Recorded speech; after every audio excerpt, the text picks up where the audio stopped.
Evening, Commissioner. I'm going to talk about arable farming and the possible ban of glyphosate. It looks as though we are just about going to be okay on this, I think, but you all suddenly looked up there and I didn't like your look, even though you're smiling. I would call that the assassin's smile. The Canadians have just been through a massive testing regime on glyphosate and can't find anything wrong with it. And I went to a meeting in Brussels last week. I would call it the Anti-Glyphosate Convention, where all the greenies were there with all their techno-babble. And actually, if you feed table salt or pepper or mustard to rats, they will react and they will die. We're talking about what actually happens in the field. And they forget two things. The first is this material has been used for 40 years and we haven't found resistant weeds in the UK. Our soil hasn't just collapsed and died. Yields have doubled since we started using this material. The other thing they seem to forget is the food safety side of it.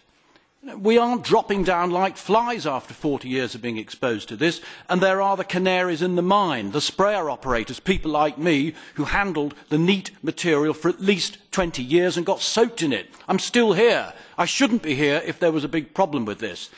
Please hold your nerve against these people. They just want to stop farming. The next problem we've got is the ban on neonicotinoids, not just on flowering crops. Now these fanatics want to stop it on non-flowering crops.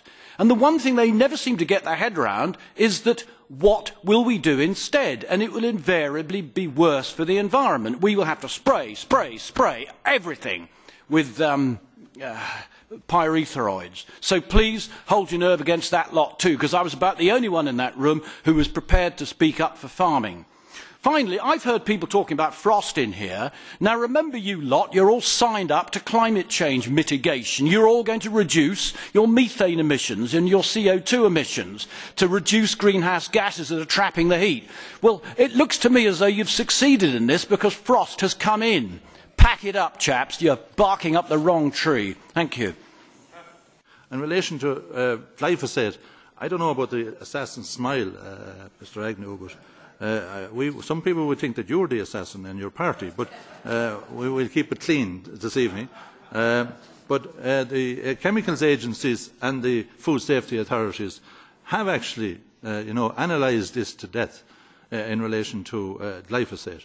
And there is a proposal coming before the Commission tomorrow by my colleague Mr Andriukaitis. Now I won't spoil your evening because you obviously interpreted my smile as a bad result, so I'm going to leave you with that and you'll have to guess until tomorrow. But I just on a personal level, from an agriculture point of view, I'm very supportive of a science-based approach.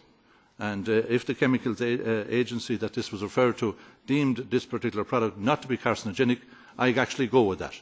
But we will see what the outcome will be in the full college tomorrow.